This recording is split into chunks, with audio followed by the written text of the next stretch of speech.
You know what I just forgot is that you guys have specific colors for your podcast, and so I'm going to get that right. Going. 1 second. You remembered in time, though. Well, yes. Kind of. I did already click record, but... That's okay. This is the good B-roll stuff. This is where the shocking stuff happens, you know? Because, like, it's called You Can't Say That in Church. Yeah. So someone's got to say something to stir the pot. Oh. She did not know that. That's kind of cool. Now you've opened suddenly really glad I'm here. That was the proverbial yeah, exactly. moment. I'm feeling triggered in the best kinds of ways. No, that's perfect. And that's the thing. I'm like, every episode has to warrant something that you really should say. Let it be Abby. That's cool. Yeah. Let it be Abby. Yeah, fair enough. Okay, yeah, you can cancel me for that, not for the Starbucks cup. Right. No. We're good? You mean the one over in the trash? Oh, shh. Sorry. I'll recycle it. Loyalty. Loyalty to the image. What can I say? All right, we're good? You're ready to rock. That's the thing. None of these episodes start with like a formal introduction. So I'm not going to do one, but I do think it's funny for me to say, hey, everybody, I'm clearly not Jeff. Welcome to You Can't See That in Church. I'm Abby. I'm the production manager here, and I'm talking to two of my favorite people. Let's go. Today. Who are you? I know, but they might. Most people probably don't that are going to be listening to this. So enlighten all of us. I defer. Who are you? Oh. Well, I am Kayla Joy, and I am a teacher in Spruce Grove, and I teach middle school and do some pretty cool literacy coaching with teachers and things like that. Yeah. Nice. Nice. I'm Matt, and I get to be Kayla's husband, which is lucky. Part of why we're here, and awesome. I serve as a director in healthcare with a healthcare organization, director of mission, ethics, research, and reconciliation. Wow. How's that for a bit of a mouthful? That's a long one. I always forget. I'm like, I know ethics is in there. I don't know what order. I don't really know what he does. And then in some of my free time, I get to be a chaplain for the Canadian Armed Forces as well. So. Come on. Imagine using your free time for something so noble. like in my free time, I do nothing. I doom scroll Instagram and I watch too much Netflix. That's my contribution to the world with my free time. But little fun fact, though, the three of us at one point all worked together. It's true. So it's just like old times. It was fun times, too. Yeah, it was fun times, good times. And yeah, so over the past, how long have you guys lived here? Like it's been 5 years. Okay. Yeah. So Matt and Kayla are from Newfoundland. Yeah. I feel like we need to just park there for a little bit. Let's go. 5 years. Okay, that's a long time. What do you miss about Newfoundland? What do you not miss? Right. How's it been? Yeah. Okay. Well, I really miss the ocean. And fair enough. If you've lived in British Columbia or East Coast Canada, I'm sure you could resonate with that. But yeah, we definitely miss the ocean. River Valley's not doing it. It is. It helps. It helps. That's fair. It does. And the prairie sky, is pretty amazing. More than what I could have imagined. But yeah, we missed some of the landscape, some of the terrain, and definitely people. We got to go back this past summer after waiting for a while through the thanks pandemic. COVID. Yeah, so we finally got back, and it was awesome just to reconnect with people. So we miss people, and I don't know if I missed anything. No, I would say the same things. I can tell you that I do not miss coastal weather.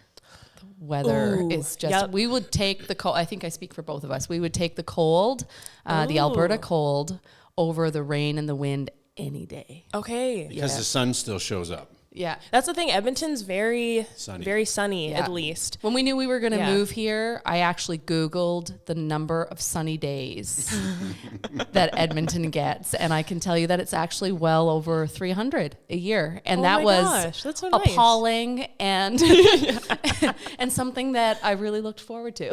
It does exist. It. Yeah. It does. That's the thing. Like my mom is from Ghana in West Africa. And so every winter I always go through the same thing of like, why do we live here? It could have been sunny. It could have been nice. I have to remind myself, like, there's no rats in Alberta. Like, there's no weird bugs. Like, we don't miss that either. At least the cold is like, there's no fruit flies right now. Like, I'll take it, I guess. But 100%. Yeah. And you know what? Like, Newfoundland culture is known for its hospitality and friendliness. Yes. But we can't say that we've lacked that, like even moving to Edmonton, we moved into a brand new neighborhood in Southwest, and everybody was new.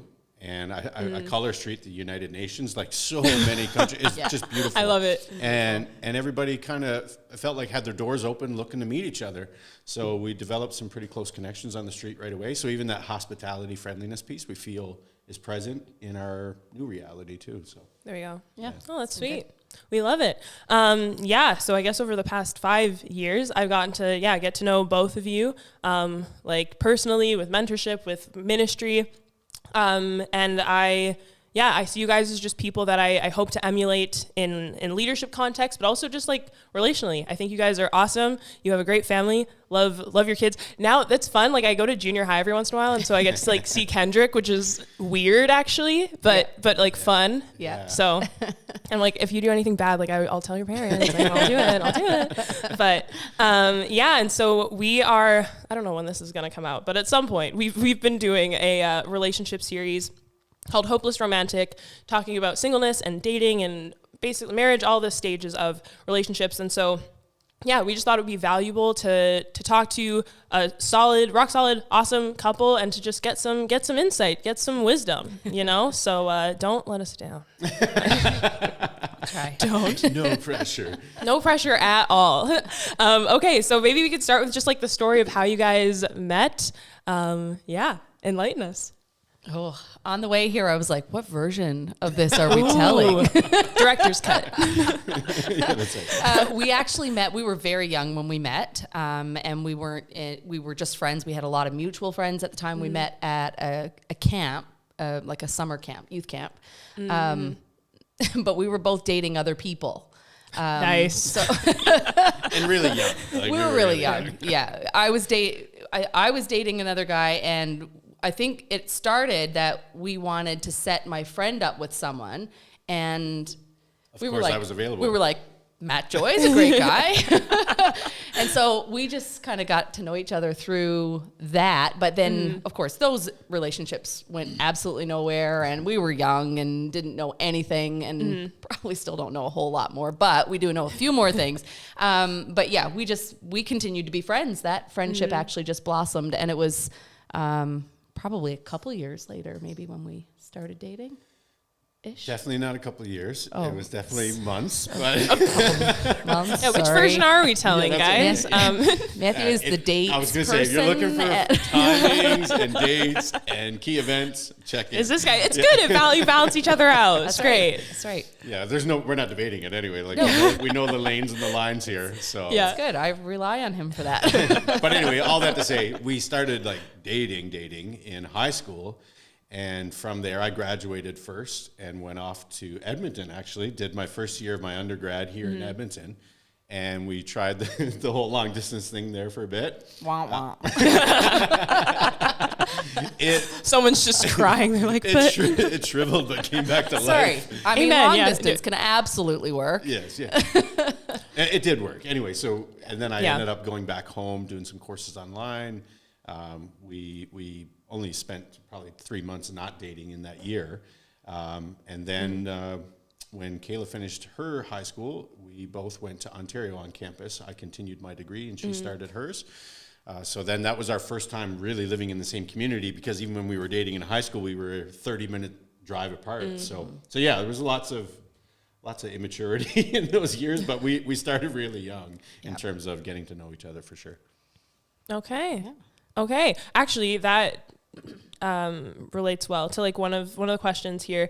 As far as just figuring out kind of like when a good age is to get married, or which I feel like that can be really subjective too. Like just you could be, I don't know, 22 and like in a career, or 29 and your mom's basement. And not that one is better or worse, but I guess as far as like life stage age, what would you guys think?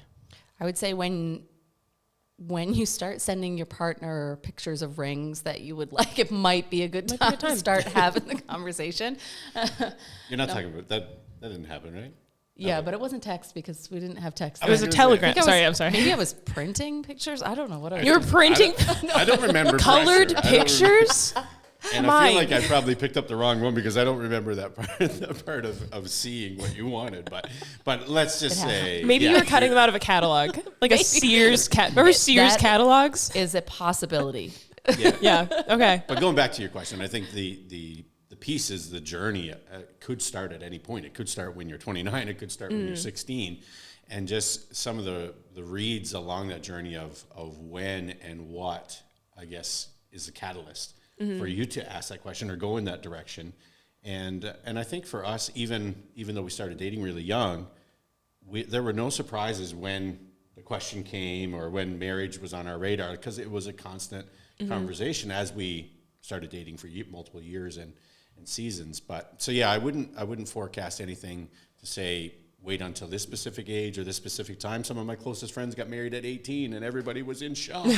And they've been married over 20 years. And you know, it looks beautiful from our perspective. And so I think the stage of relationship is probably more important than the life stage or age that you're at.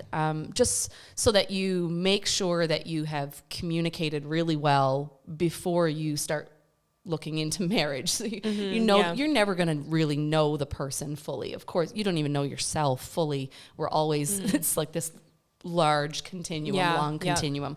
But at least, you know, there should be time enough to really get into some pretty significant issues and talk about things that are really important to you. And if you haven't talked about those things, then you're not ready for marriage. Because one of those key pieces is being able to have those conversations, A, and B, be comfortable with the other person's answers to be able to, you know, move forward with that person. So, okay, that's good. So then what do you think, like, some of those questions then would be, like, those key things that you want to know before, moving on to that stage of relationship? What are those things? Well, Kayla just touched on one that I want to hit before you go any further, is the whole self-awareness piece. And not just being aware of who you are, how you're wired, you know, who God's made you to be, but a confidence in that, so that you're not seeking it in other things or other people, because I think you will find disappointment in that if you're looking for the other to fulfill you or to give you what you don't have. So working on yourself, sowing into yourself, and ultimately, you know, I believe and we believe that is directly in line with your faith too, in terms of reconnecting with the one who's wired you on purpose for purpose. So I think that self-awareness piece is probably the starting point of the greater you have a sense of love and confidence in who you are. If you don't have that, I'd work on that. You know what I mean? Yeah, that's good. And don't rush through it or assume that you're going to find that in somebody else. Yeah, you know, we did premarital counseling, and one of the things that our counselor did in that time was ask us about big rocks. And her whole illustration at that time was she had a jar, and you know, if we're gonna fill the jar with a lot of different things, then the big pieces have to go in first. If we start, you know, and she had an actual jar, I believe, at the time, and she had 5 or 6 large rocks, and they had to go in first. And then she said, "Can we fit anything else?" Well, of course we can fit something else. We can fit smaller rocks, and then we can fit sand on top of that, and then we can still put in some water after that. And so there's a lot of layers, and that practice for us, that we took that and went away under her direction and filled out, hey, what are our big rocks in the next 5 years individually, and then brought them back and used that as a starting point. And that was actually one of the most I guess powerful things, most pivotal things in our early relationship. And practical. And very practical, where we were like, these are our non-negotiables. So if these are my non-negotiables, is that something that can work with your non-negotiables? Yeah. And I think having those pieces ahead of marriage is very, very important, because if my non-negotiables aren't going to work with Matthew's non-negotiables, something's got to shift. Yeah. And so either if you proceed without that understanding, you're either going to have resentment, or you're going to end up parting ways, or something's going to happen. Someone's got to give in, you know? So I think figuring out what those are is really important. One of those, for like, just practically speaking, just to, you know, show how that plays out. Kayla had known at that point in her life that she wasn't going to stop with her undergrad, that a master's degree was something she had already on her radar prior to marriage. Yeah. So her naming that as a big rock, that continued education. Yeah. Well, when that came into conversation in our marriage, did we have 10 grand saved up in the bank ready to go for that? Yup. Firm no. Cash money? Yeah. No. My previous career was in pastoral ministry, so, So no, definitely not. So anyway, that wasn't the case, but knowing that, having had that conversation, laying that foundation prior to getting into marriage, it wasn't like, oh, we can't. It was, how do we make this work? This is one of those big rocks. You know, if it's a loan, if it's a sacrifice of something else, we're going to make this happen because we committed to this together, right? Yeah. So just practical, we go back to that so often. And even in those conversations, that same counselor talked about just communication, which again, is so key no matter what stage of your relationship you're in. Or even any relationship in general. Yeah, that's right. Yeah, not just romantic. Absolutely. 100%. So she just highlighted after a few, I guess maybe some personality tests or conversations with us, she kind of read our mail and said, okay, Matt, here's what I see you doing in confrontation and conflict. And my propensity at that point was to kind of pull away and kind of pretend that I was being the peacemaker by shutting up or, you know what I mean? Not having the fight. And she was just like, that's just as bad as Kayla being the one coming to wake the bear up from hibernation when he's not ready to talk. You know, so it was just things that she drew out in that. So, side note, invest in premarital counseling. I know. Hope City, other churches do invest heavily in pre-marriage courses and things like that. Don't see it even just as a check in the box because you want a particular minister to marry you. Like, to lean in, do the work, pay for it, invest in it. That's what I think. I'm like, people will pay thousands of dollars for food and for 100%. And like, there's like, have a great wedding, that's cool. But it's kind of always like been mind-boggling to me how like that's been so placed on the back burner. We were at Pampa last night celebrating Kayla's birthday. I won't say the number. It's fine. 29. That's right. Yeah, 29. We were celebrating last night, and there was this massive wedding party that came into Pampa for their meal, and I was like, "That's a budget, right?" They got 10 grand for the master's degree. Okay. Exactly. But yeah, invest in it. You're right. Yeah, add it to your wedding budget and your wedding planning because it is so. We didn't pay our counselors, our premarital counselors, enough money for what we got. We've been how many times we've referred back. Yeah. Oh gosh, it was an incredible experience and one that we still rely on. We go back to it over and over and over again, and that communication piece. Oh gosh, that sounds like something that's so cliche. Of course, you're supposed to communicate, and it sounds like everyone refers to it as the number one thing. Well, that's because it is. That's because you absolutely need to figure that thing out. The problems will always come, but without the communication, you can't get through those. And so that was one of the things really early on that we had not at all nailed down, and we had many years of figuring it out. But I think the heads up and the personality testing with it was really, really transformative. Yeah. Okay, yeah, that's sweet. So what would be some practical ways to keep God at the center of your relationship, whether that's, like in dating, engagement, or marriage? This one ties into, I think, what we were just talking about as well. But just this sense of, in as much as it's so important to be self-aware of who you are and who God's made you to be, but to become a student of who God's made the other person to be, and to not forecast what he's doing in you, how he's made you onto that person, but truly learning the uniqueness of them, their gifts, their strengths, their passions, their dreams. Like, I can't say enough. And I didn't get this early in marriage. And in terms of, I think I was aware of our differences, but the appreciation for who God made Kayla to be and the possibilities, I guess, that were in that. Yeah. To the point where I hope now that she would see me as, if not one of her biggest champions of those unique pieces. So I think becoming a student of who God's made her to be, and yes, that involves her personality, her dreams, her goals, and even when I can't keep up with all of them, you know what I mean? Like, it's just, cause she's a dreamer and she grinds. It's amazing. It's good. Yeah. But yeah, I just think for God to be at the center of who we are as a team, as a couple. Yeah. I have to really see who God's made her to be and to really shine light on that, find ways to amplify that, to celebrate it, and to be thankful for it. So that was one of the things that jumped out to me. Yeah. Yeah, I think along those lines, I would say that really listening to the other person, and that sounds so simple, but listening is one of those greatest signs of respect.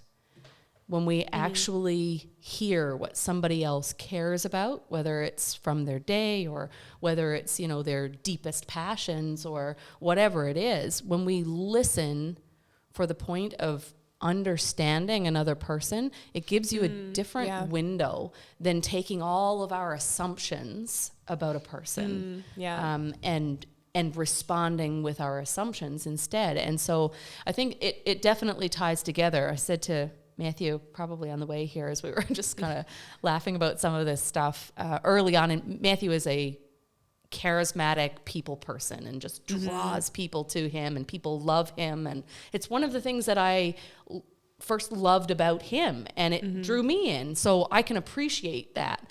But early in marriage, I felt myself drowning in trying to be more like that. Interesting. Yeah, okay. and taking a step back and understanding a little bit more how I'm wired and how he's wired, and giving us space to be those people was one of the ways that we could honor God with what we had to offer instead of trying to be somebody else, or try to keep up with your partner. So, yeah, that's sweet. And then there's some, just practical pieces. Faith has been at the center of our decision making, how we manage our finances, our parenting, and the local church and community that flows out of that local church has been so key. Like, some of our greatest, I think, growth points have come in small groups with other couples and just sharpening each other that way, just maintaining that sense of connection to a faith community, whether it was going back to when we were on staff as pastors helping lead those communities, or previous to that. When I look back at our young adult years, some of my greatest experiences with God, when I reflect on those, I could look around the room in my mind's eye, and she's often right there. You know what I mean? So just sharing those things together. And like she said, we met by meeting at a church camp as teenagers. So, you kind of, I don't know, it's always been a huge connector for us, and something that has infiltrated into our lives now as we live and lead. Yeah, and let's be real here. There's times in all of our faith journeys where we feel like we've taken a step back, or maybe I'm not growing the way that I should right now, or maybe I'm not responding to people the way that I should. Maybe the fruits of the Spirit aren't as evident in my life as what they need to be right now. And having a partner who has the same values allows you to have someone who's also going to pull you back on track and say, hey, gently, but did you? Sometimes it's like that. Sometimes it's like that. Yeah, that's true. Yeah. I tried to be all, do you see how I don't even really know how to do it? Like, what the heck are you doing? Yeah. This is how I meant it. That's how I heard it.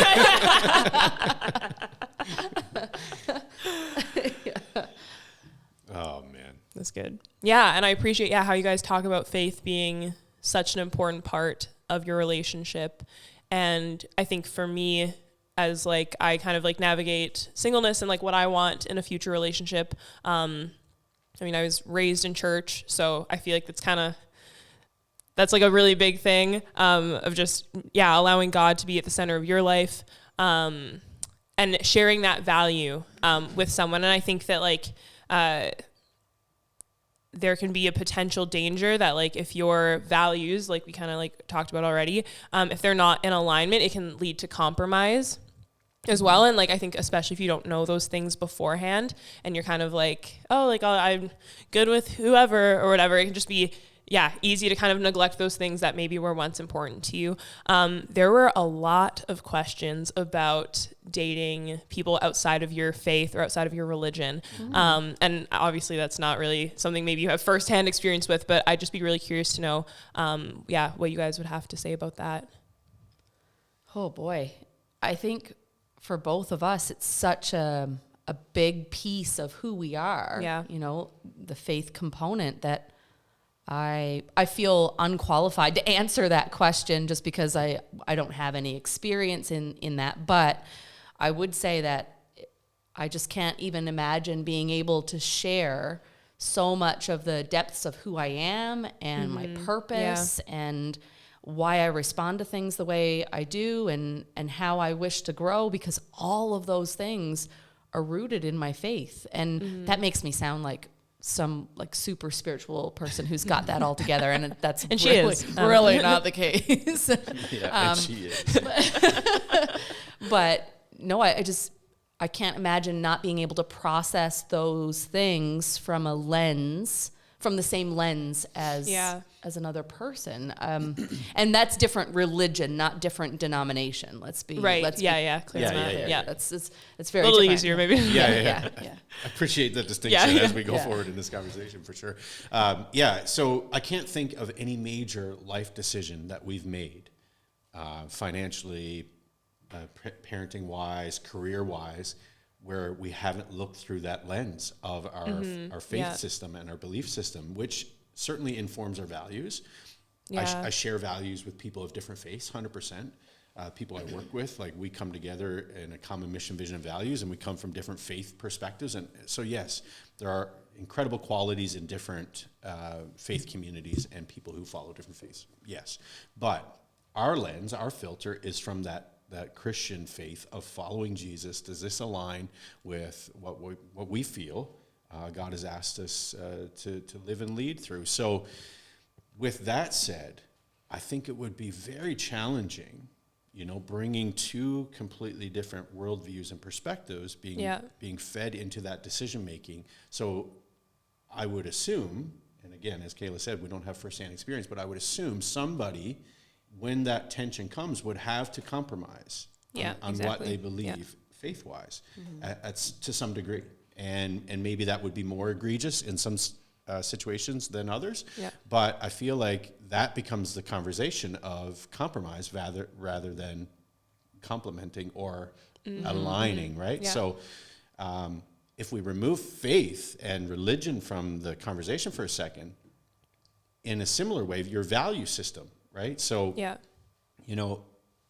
on those levels, Kayla mentioned the fruit of the Spirit earlier, but whatever it is, whatever your why is, and for us, it is following Jesus. For, someone of a different faith, it might align that way, but all of us are driven by some form of why and purpose. And I think that alignment is so incredibly important.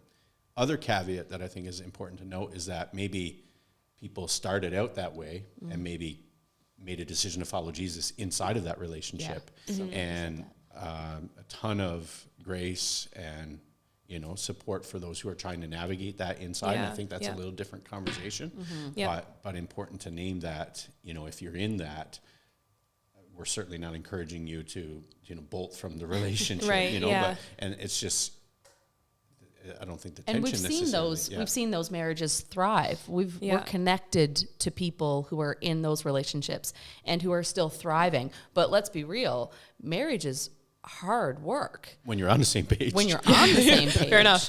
And so do we want to add extra layers of friction and compromise if we don't have to? If you can seek a partner who has the same value system as you, I think that's where I'd encourage people to go. And then when you add littles into your home and conversation, exactly, I think it gets even more amplified. And I've seen that certainly on the other side of the desk of premarital counseling, where people start having questions about how their kids will be raised. Right. And that can be a huge point of tension. Even inside of Christianity, people who've had a horrible church experience and don't want it to be incorporated in their parenting or their home life, and others who feel like no, I think we need to give them the same opportunity that we had. It's, I think, from our experience, it has been huge, being on the same page for that. Sure. And I can't imagine being in year 19 without it, to be honest. Yeah. You know, so. Yeah. And I think of too, just like, I so want to follow like the path that God has laid out for me.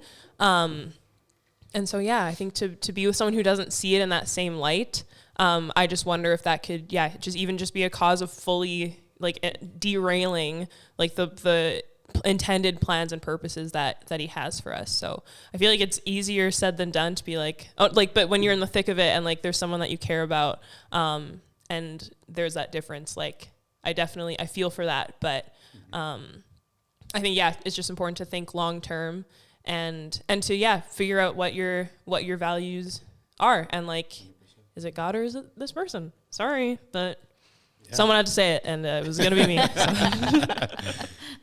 You're right. It could be the divergent point, right? Like where we have so much compatibility, and I think we both are of the philosophy that there isn't one person. I don't think this needs to be said, but that there isn't one person out there for Abbey. Let's camp there for a little bit. Yeah. Because that is a bit of a myth, certainly in church culture sometimes, that you wait for your one. Yeah. But we've just learned, I think, that compatibility is huge, and certainly our values and our faith alignment is a part of that. But like you could be highly compatible with somebody, and then as you get close, you realize, we have some pretty key differences that would impact this relationship, that I may need to park this and say goodbye to it, even, you know? And we only have to look around to realize that people separate over a lot smaller issues than those. That's true. Yeah. Because it's hard, because it's really hard. Right? So if that's important to you, you might want to give some pretty heavy weight on that category. Yeah. And can we just say that it's hard? Like it's please. I feel like I've said it 3 times now. I'm not sure what that's saying. No, it's really, really hard. What I'm Matt, saying is, thanks a lot. Cheers to making it hard, husbands out there. I have something in my eye. I'm not actually. I think that's what people say. Blink twice if you're okay. But no, for real. Like, as I mentioned, we're on year 19, and congratulations, by the way. Sorry. Yeah. Go team. It's a long time. And sorry. No. It's a long time. But I tell people all the time, like, this is the best yet. Like, this is the best it's been. Awesome. And I think that makes sense, because the more confident you are in your communication, the more you know each other, the more you understand your lanes and all those things. And yet, we would never have gotten to this point without going through some really tough seasons. And I think if we were going to be 100% honest, maybe even at least a season, when we wondered if it was going to get through, right? Where things seem fragile. And it's year 10, folks. That's the hardest year. Year 10. Everyone says that year 1 is the hardest, but look out for year 10. Yeah. Year 10. I don't know what it was about. It was around that time, but I do remember that. I surprised you that Christmas with a trip to New York City to celebrate the following summer. And it just so happened to be in Matthew is the best gift giver, by the way. So take notes, men. Let's go. Get them trips. Get them trips. I want a trip. That's funny. Yeah, that was rare. Okay. Yeah. So, but anyway, I had planned this trip, and then that same time frame, I was in this kind of one-on-one mentoring, peer-to-peer kind of deal relationship where I get together with coffee with this guy, and he was probably married 5-6 years longer than we had been to his wife. So it was neat, and his kids were older, so it was like the stage ahead of us. Yeah. And anyway, we had a few coffees and kind of got really honest, and I at some point alluded to things being really hard in that moment. And he said, "Is it year 10?" I don't know, coincidence or not. Yeah. So anyway, all that to say, I told him, I was like, "But I got this trip booked to New York City. I'm really hoping that it'll be this kind of." I don't know how I worded it. New York magic. Yeah, that's right. It worked for Kevin McAllister. We're like, let's go. That's so true. Take her to that Statue of Liberty, and all is well. So anyway, he was like, "Matt, like, don't kid yourself. like stop thinking that is the answer here. Like you have to drill down now, or that trip is going to be your biggest waste of money. And him and his wife had gone to London on their 10-year without dealing with their issues. And he knew. Big so Ben did not. Queen Lizzie did not come through. He was speaking from experience. So So anyway, I don't know. I just felt like, in as much as we are so thankful with what we have and what we've cultivated and what God's done in this marriage, I definitely don't want to leave the podcast without people realizing it is hard work, right? Yeah. To get that fruit. Yeah. And I think that the honeymoon is over. You've tackled, I'm trying to figure out crying. what it is that 10-year mark does, Classic but for a lot of Kendrick. people, Sorry.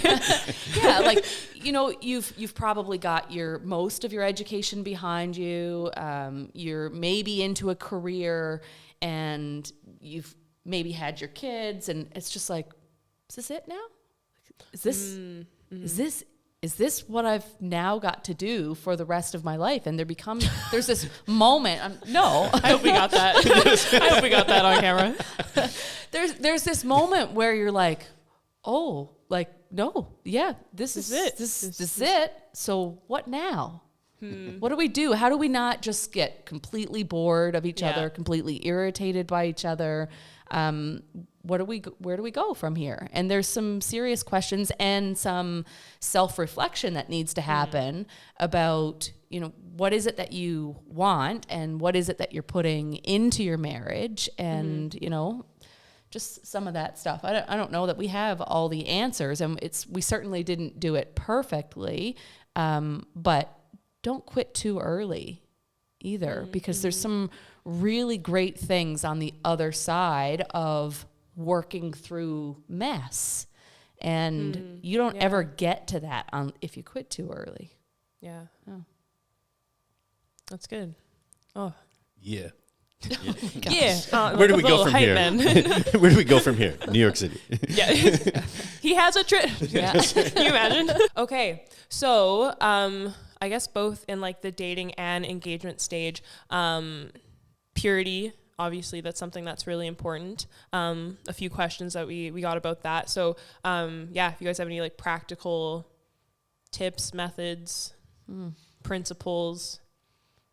Yeah, just one thing that I think is important to name is that don't assume the other person has the same standards or boundaries as you, right? So even in the same faith. In the same faith. And exactly right. And that will help you probably determine some next steps, and if the fit is right, even if the attraction is there, because, if those values don't align, I think you're fighting a losing battle in a similar way that we talked about our beliefs.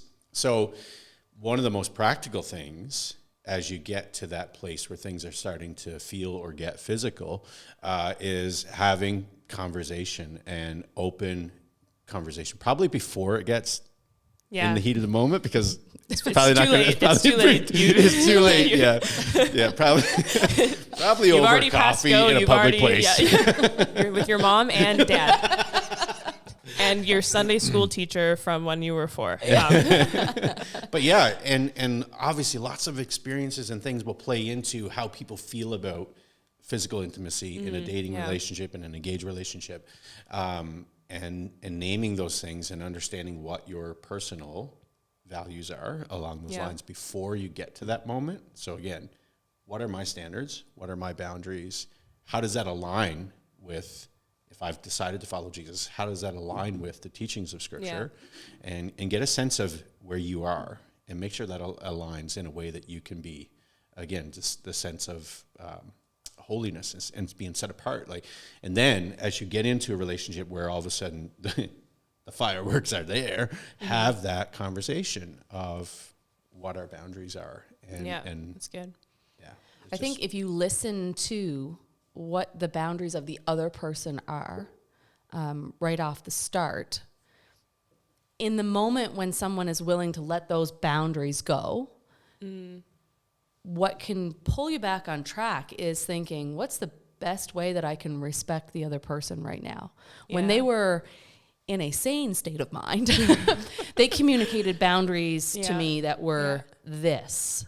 And right now, I'm not sure we're tracking. Yeah. So one of the greatest ways then that you can pay respect is to keep each other on track in that way. The best way that I can respect you right now is to respect the boundaries that you communicated to me back when. Right? That's right. Yeah. That's good. Love it. Accountability outside. Accountability if you need. I think, yeah. And again, be careful. You know, I always say be careful who you share your heart with, but like, you know, maintain good lanes and lines in terms of who. But I think friends that you're walking with, or mentors and wise counsel, 100%. Like, find those safe zones where you can, you know, get that advice specifically to your situation, and that's huge. Yeah. People who want that for you. And then the other practical piece is be in groups, be in community, right? Yeah. Don't always find yourself, because as you find that match, and this is someone that you want to spend the rest of your life with, the temptation might be to drift in isolation, to spend, you know, infatuation leads to isolation, and just resisting that to say, no, let's stay in community. Let's make sure that our friendships stay strong, even as our love for one another grows. Yeah. So I think then that's a very practical boundary of, let's do this in community, and not just pull away from the friendships that got us here. Yeah. Right? Yeah, that's true. And I think even in that, maybe this goes outside of kind of what we're talking about, but I think it just can be cool to like see how that other person like interacts with other people. And I feel like you can learn a lot about someone by seeing how they are in a friend group, how they are with their family, with like your friends at church. So I love that. C.S. Lewis actually had a little group of 4 guys that were like so tight. And the homies. Yeah. CS and the homies. And that's what he called them. The next one podcast.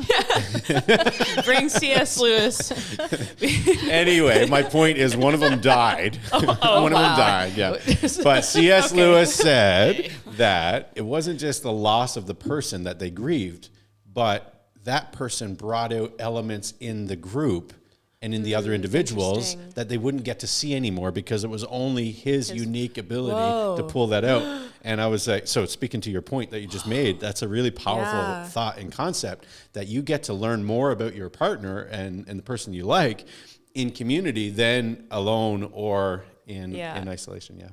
Oh man, that's and deep. Around their families. Yeah. Yeah, absolutely. You want to get to know a potential partner, get around how they treat their mom, their dad, their nieces and nephews and things like that. You know, it's powerful. I got a bit of a segue with that one, but just again, I saw it, his eyes lit up. He was hesitant as he was going in, like as if he was looking for my okay. Are we gonna get No. It goes back to the whole mostly about expectations, right? In the other, especially as you get to that place where you're considering marriage, or you're starting to see that person as your potential partner for life, and I think naming what your expectations are. Because what we have as a married couple is so dramatically different than the environments that we were raised in. Not better than, but different than, right? Yeah. So, for example, in my home, I grew up in a home where one person was a stay-at-home parent, the other person worked outside the home, and they both worked very hard and very diligent, but they did it differently. So then I witnessed a parent managing the vast majority of the chores at home, doing all of the cooking and cleaning and those things. Yep. And if Kayla and I never had this conversation prior to getting married, I would have brought that expectation, and no doubt, sorely disappointed into our marriage.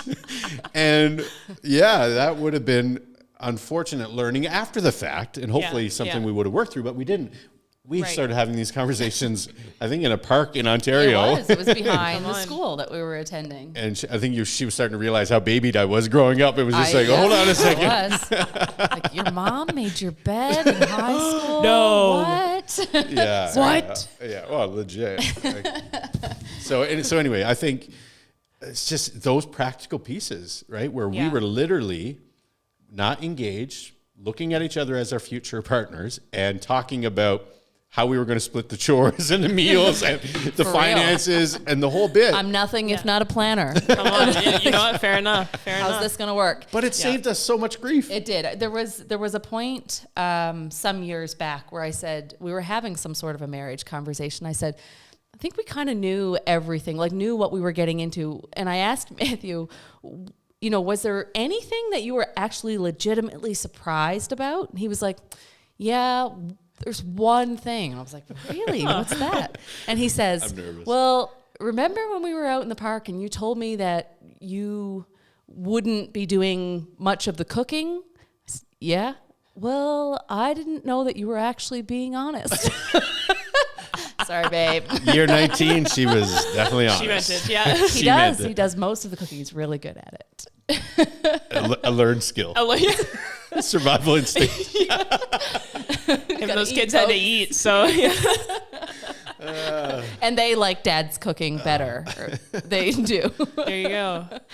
But yeah, like I think, again, those I think as Andy Stanley says, you know, we all have gaps between our expectations and our lived realities. And as significant others, we fill those gaps either by believing the best or assuming the worst. And we get to make that choice every time there's a gap. Yeah. So the more we can bridge those gaps with those kinds of conversations before you get into the marriage relationship, the better prepared you're going to be for the other gaps that exist, right? And to make that choice of believing the best in the other.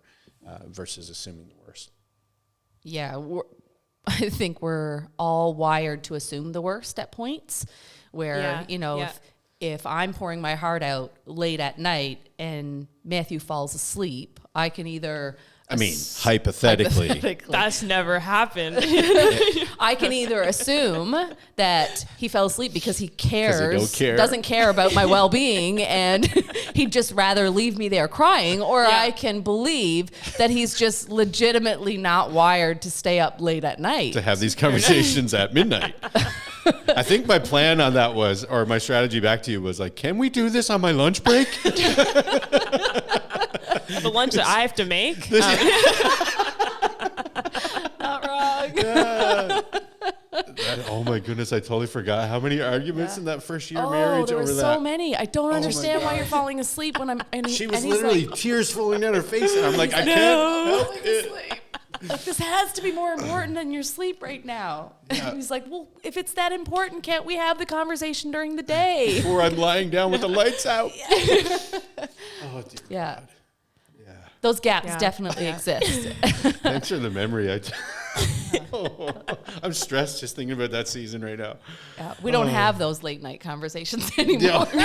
She keeps it all to herself. Now I send her a fiery text in the middle of the day. Yeah, exactly. Not most of the time. But I like that. Yeah, assuming the best in people. I think, maybe even like past experiences, I feel like that probably contributes to like, I've seen this play out in this past relationship or in my parents' relationship or another relationship that I've been close to. So I'm going to assume that like this person is also going to like do the thing that I don't want them to do or whatever. Right. So that's good. Yeah. And I think if you've been hurt in a relationship in the past, it's hard not to take those things into a new relationship. And I think, again, let's go back to communication for a second. If you let the new partner know that you are like, this is where I'm coming from. This is what's hurt me in the past. Well, then you're open about some expectations and they can be sensitive about that. And because, you know, forecasting something on a person is not fair to them either, but you know, making sure that we're talking about those things, about our deep concerns, but also not assuming that, you know, they're late because they don't care or that they're doing something that they shouldn't, as opposed to they got stuck in traffic. Those kinds of things, those gaps are always going to exist, and what we assume in those moments are really, really pivotal to the rest of that evening and to the rest of your last marriage. Illustration was specific to the train that runs through Edmonton at rush hour every day. Stupid, dumb frame. The train Insert expletive. As soon as There the it is. train. That's what we blame everything on these days. As soon as the train. Sometimes I send her pictures while I'm sitting at the To prove just it. to prove, yeah. That's so funny. I have a story about that train I'm going to put in quick, but like, just cause, I don't really go to that area anymore. So it's like usually not that big of a deal. And if anything, I forget about it, but like my therapist's office is like right by. So, and I haven't been there in a while, but there's been a couple times. So there's been a couple times though where I'm like, I'm going to be on time. And then the train just decides at like 9 in the morning that it's going to make me late. But there was this, like a couple weeks ago, I was supposed to meet a friend for coffee. And like a friend? Like a friend. Like a friend. Like relevant to this conversation? Not relevant to this conversation at all. It was a girl. Shout out to Colette if you're watching, I guess. But I forgot about it. I never forget about things ever. But I was hanging out with my friend who lives in Capilano, and I was going to go down 50th, and I was like, oh, that's the train. I'll take 75th instead, as if I was going to dodge the train. Idiot. So then I'm driving down 75th. North and south, yeah. Exactly. But it was so funny because going down 75th, realized what I'd done, and I'm like across from Candid Coffee Roasters, and I was like, oh, they're closed right now. Like it's 5:00. I was supposed to meet Colette for coffee today. Oh crap. I was supposed to meet her like 20 minutes ago, but I was right across. Like we were going to meet at Candid, but it closed. So you're at so Starbucks? we were going to go to the Starbucks instead. And I was like, that's my work Starbucks. I'm here, but like, it's going to take me a second. And she'd already left, but we were both in train traffic. We were able to get there, and it was a really good coffee. So. Oh, good. At least you redeemed it. Seriously, I felt Did you so buy? Bad. Well, she bought for herself. Oh my. And she had it, like, I felt Sorry, so bad. Colette. Colette, I'll buy you a coffee next time we hang out. But I hate that train. Yeah. Hate It's it. the worst. It's the worst. For people who are in, I guess, a season of engagement, getting ready for wedding, exciting, so many things happening, I feel like. I don't know, because I've never, I've only witnessed secondhand. But, I guess, yeah, as far as like how you can focus on your relationship with God and your relationship with your partner in that season where there's probably a ton changing depending on, like I know I had friends who got married on December 31st and moved to British Columbia on like January 2nd. So like there can be some really big life changes. You're probably figuring out where you're going to live, job stuff. How can you just like still kind of remain grounded in a busy season of wedding planning? Gosh, I think when I look back at our wedding, the actual wedding day, I think... Side note, she wanted to head to the DR and get married on a tropical vacation, and I was dead set on having a traditional wedding for some strange reason. Yeah, what? Yeah, let's start making I made destination it weddings more, a thing. I made it more complicated, certainly, but yeah. Yeah, when I look back on it, I don't remember I remember all the details, but when I don't park on them because they don't really matter. Mm-hmm. And there's so much about your marriage that's going to take a lot of time and a lot of work. And so I think that planning a special day to celebrate your love and to launch a new chapter and all of that it's incredibly important, however you choose to do it. Mm-hmm. And you should do something that you both want to do and how you both want to celebrate it and talk through those things and plan it. And so, yes, of course, you're going to plan it with the best of your ability, but also keeping in mind that it is one day. Yeah. It is one day, and the wedding is a small part of a marriage.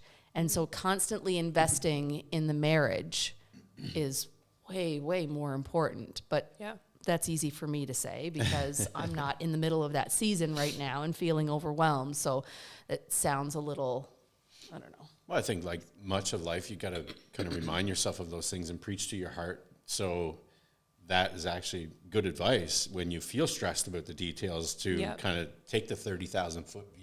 Yeah. And realize, oh, wait a minute, in the grand scheme of things, this is more important, or, this conversation versus that particular expense, is more important. That color, whatever.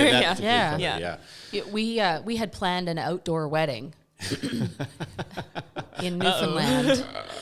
That coastal weather, baby. Closed by return. It was dumb. It was dumb as rocks, really. But anyway, we planned an outdoor wedding, and so we were excited about it. We had all the planning. My parents had put in so much work. It was supposed to happen. When I say wedding, actually, we were getting married in a church. Yeah. It was the reception that was going to be outside. And so all the details, everything went into planning around that element. And we woke up that morning and it was raining. And we're talking pouring out of the heavens raining. So the heavens were just mourning the loss of both of your singleness. Don't choose him. Anyway, so I remember my mom came into my room and she was like, "It's raining. What do you want to do?" And I thought, and she said, "I'm going to consult with Matthew." I did not say that. I said, "Pull it in, boys." So by this time, I'm out to breakfast with all my groomsmen, and her father shows up in his pickup truck, and he says, "Everybody in the truck, we got work to do." Yeah. So then we worked our tails off for 2 hours that morning. We had a place rented, a hall rented to pull everything inside in case, but we had done no work to prepare that hall. So we had put a lot of faith in the weather. And that piece, I remember that morning thinking, I want this day to be filled with the stress of what's going to happen. Can we just push it another hour? I don't want to constantly be in that mode where we're trying to navigate issues through the rest of this day. And that was the premise of that quick and early decision was, I want to celebrate this day. Just want this to be a good day. So let's pull it in and let's just redirect. And I think if I can use that as an example of the wedding planning as an entirety, don't get so bogged down in the details that all of these little things become important and you miss the big things and that you're celebrating two people coming together and launching this new chapter. And that's what you'll look back on and remember the most, Yeah. And do not, unless it's a major sticking point in your culture, do not open your gifts after the reception in front of everybody. Oh, that sounds and awful. And book a hotel in another city and get to your hotel at 2 a.m. Dead tired. We got Matt's sleep. We made time. We made time. But there's a few something things we can't say in church. Great. No, I was going to do a soundtrack, but we won't go there. But there's so many pieces, going back to what you said about details of that day. Yeah. That we probably stressed too much about how other people even were going to think about the decision. Yeah, that's and again, it was a lot of it, and again, came from a good place, but honoring tradition at what expense? We probably would do some things differently. So, but so I just think make sure you're honoring the other person all through that process and honoring each other's families too. And while, you don't want that to go down some road where you're trying to cater to everybody's expectations because it'll end in a grand disappointment.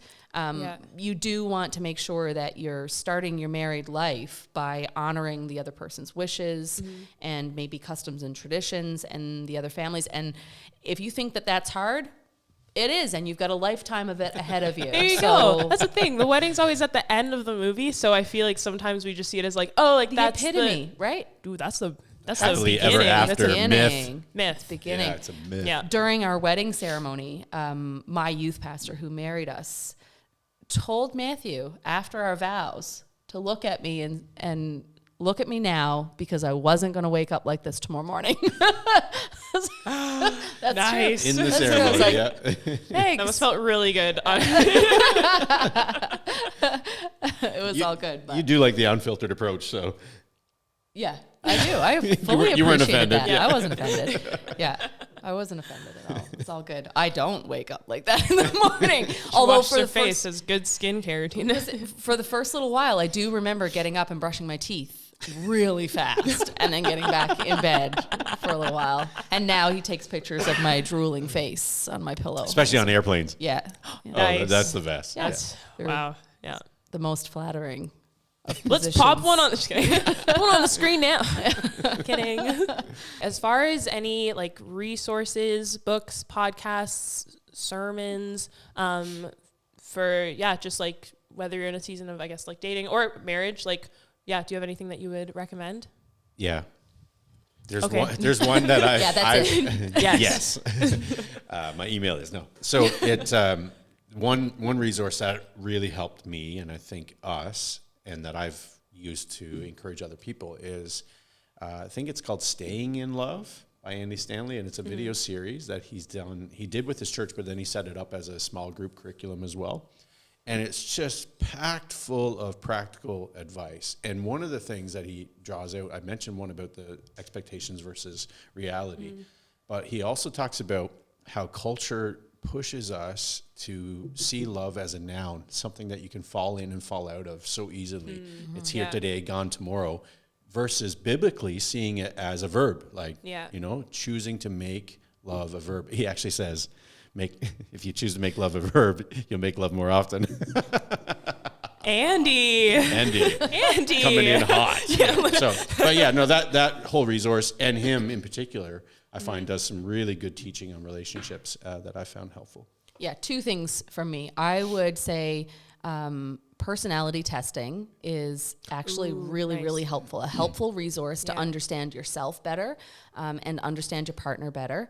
Not so you can hoard things over them and or to make it an excuse. Or to make I'm an Enneagram 3, so like that's why I did that. And exactly. It doesn't work that way. But if you can use it as a tool to understand yourself better and your partner better, you'll understand their motives. You'll understand maybe why they responded a certain way, and it just helps you learn how to communicate if you use it well. The other thing that I would say has probably been one of my greatest resources has been some of our best friends who are at a stage in life past us.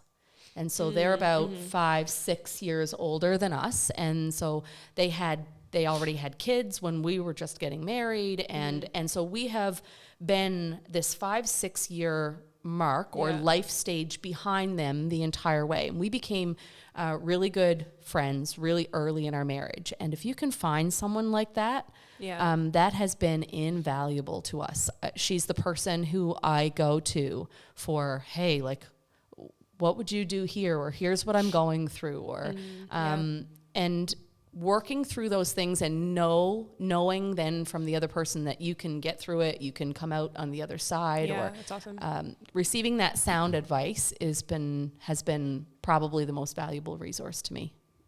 Sweet. Yeah, and to that end, like couples even who are seniors and are in loving marriages, like we now know that they arrived there having gone through some stuff, right? And that commitment has stood the test of adversity and time and all those things. So if you have opportunity to be in relationship with people who are elderly and still married, actually shout out Jerry Johnson in Terwilliger campus of Hope City. When I came to Edmonton for my first year of my undergrad, he was my small group leader and president of the college I was at. And I'll never forget how he spoke about his marriage and his wife. And I think at that point, she was even like putting notes in his luggage as he was traveling and those kinds of things at that stage in their marriage. And I don't know, like just stuff like that always stays with me. And when I see people, like Kayla said, either just ahead of us or way ahead of us in terms of years and time and life, it is so inspiring. So I used to do that with mentors as well who had kids and they had awesome relationships with their kids as young adults. I'd sit down and say, hey, I want to take you for coffee. What are some things that you've done that you think have led to those strong relationships now that I could be doing and implementing now in my parenting? You know, so awesome. In the same way with marriage, I think those are some of the best resources. Yeah. That's sweet. Were there any specific personality tests that oh my gosh, I can go back. I have done them all. Kayla loves the Berkman. I do. I love Berkman. Berkman scary. Berkman, though, is more like professional and stuff like that. Yeah. The very first one I did was Personality Plus by Florence Littauer, and now I'm probably dating myself. You could only get it by reading her book and writing your answers with pencil and paper. Send it in. The digital version do not exist. Telegram it and from there it was like oh gosh, I can't even remember all of them, but it was, it was Myers-Briggs, and then there was another one. Right up to current day where I think she's getting paid by whoever made the Enneagram. Enneagram, yeah. So come on, and that's who sponsored. Yeah, that's right. They basically all say the same thing anyway, so. It's not accurate, right? We've done it with other couples as well. We've used these tools with couples when we've done their premarital counseling, and it's always been such a good source. So I don't know if there's one particular one that I would recommend. The Berkman is so thorough and it's so personal in that, you meet with someone who is actually, they're like, this is everything about you. And you're like, oh my gosh. Yeah, exactly. It's like Homer going back in the bushes. Yeah. Like, you know too much about me. I didn't even know this about myself. Yeah. But if you can even just read a book on it, like the books are great. You don't have to do a professional test. I mean, they're great if you can afford it and you can get someone to do that with you. But even, Actually, there's a new one Patrick Lencioni has. It's work related. I think you and I chatted about this before. The 6 types of working genius. That one is more corporate, more work related, team oriented, but still very enlightening. And the Enneagram one, Ian Morgan Kron has a book, and the name of it is escaping me right now. But we'll put it in somewhere. That's the author, and that book is great. It walks through the Enneagram and the different pieces, and so that you have to read all the parts and not just about your partner to try to find the flaws. I know a lot about 3s. I know a lot about myself. But and the Bible. Well, that one, yeah. All right. Well,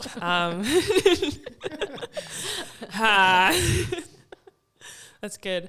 I'm trying to think of some of the things that I love Loveology by John Mark Comer. Oh, okay. That's a really good I've read some of his stuff, but I haven't read that.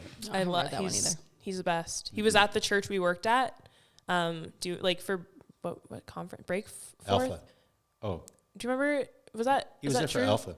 Oh, anyways, but it was right before I started reading him, and to realize that I could have had like a face-to-face, like decent conversation, like it still grips me to this day. But anyways, that's a really good book, and it just kind of like, encapsulates love and theology, and then like every season of relationships, and it was just it's really cool. I've been reading The Meaning of Marriage by Tim Keller and his wife, Kathy. Yeah, I've read that one. That one's good. And even, I think it was based out of a bunch of sermons. So you could even, listen to the sermons. Heart of Dating is a podcast that is hosted by Kate and JJ Tomlin. And they just got married, but Kate was she's a dating coach, Christian dating coach. So her work's solid. And then Deborah Fileta is also a registered psychologist and dating coach. So some solid stuff there. So lots of reading, lots of content, but also the Bible. Just make sure. Don't forget about it. 1 Corinthians 13. That's the only part. That's the only read that part. Just kidding. Just wait till your next wedding. You'll hear it. Yeah. And if you read it enough times, you'll be able to mouth it with them. You'll know. You'll know it. Okay. One last question before we wrap things up. First of all, thank you guys so much for taking the time. I guess I don't know if I mentioned this, but you guys are part of the Greater Hope City Church. So for those of you listening, come to church on Sundays if you want. We'll have a spot for you. We always meet up in the balcony at the third service. So that can be just even a cool way to develop those relationships with older people. That's I love the project. It's great, but sometimes we don't necessarily have those intergenerational relationships. So if you're kind of maybe looking for that, be a great place. It's a great place to land. But to land this episode, what has been the most rewarding part of marriage?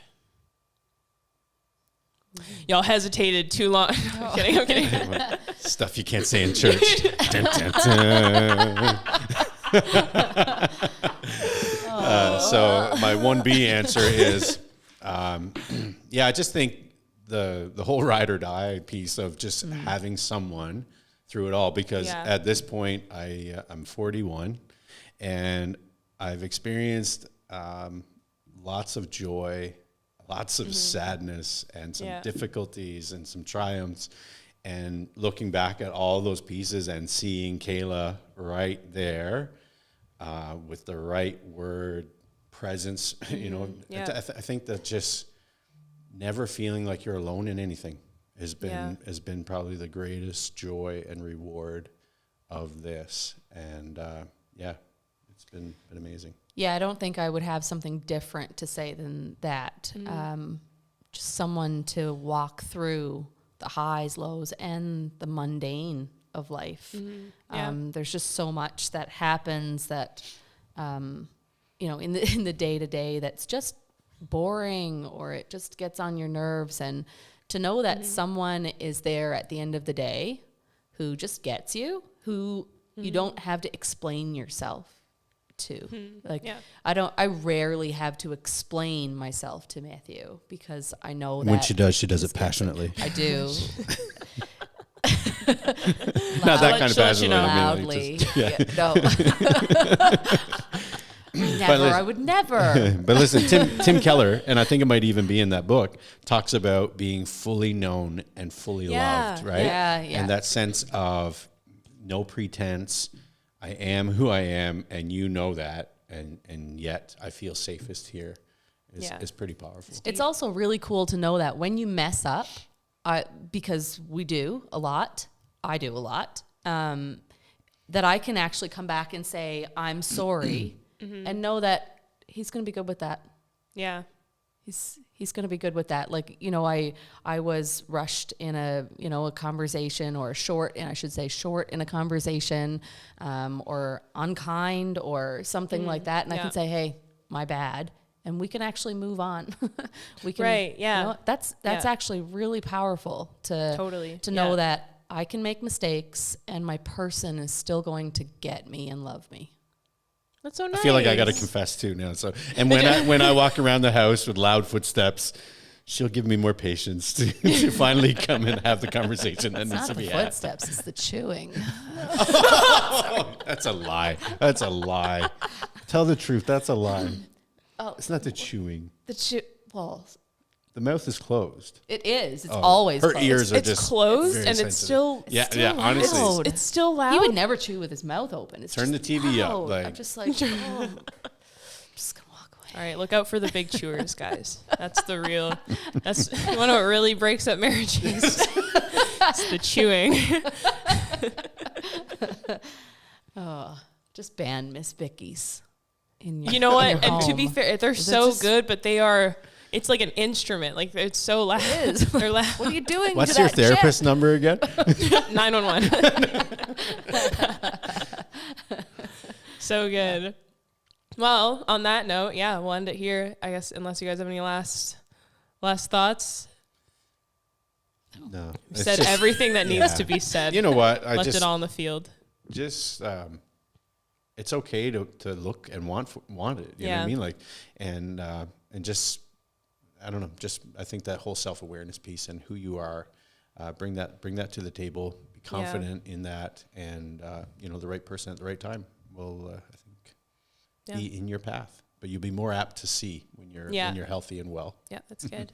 Yeah, and you won't be able to avoid all of the hesitations or the questions. Fair. Which I think can also be a good thing, because I feel like you're thinking through your decision. Yeah, you've got some learning to do. Yeah. You can't know everything before you actually get married, but if you're committed to the process, Yeah, you that's can be ready good. for it. Yeah, and that's right. If you wait till you have it all, you think you have it all figured out before you get married, you'll never get married. Yeah.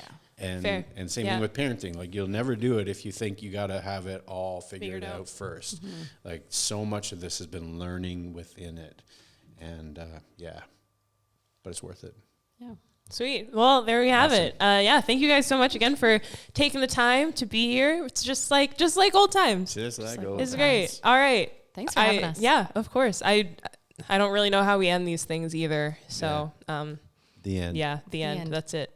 Awesome. And we all lived happily ever after. Nice. There we go. That was good. All right. Awesome.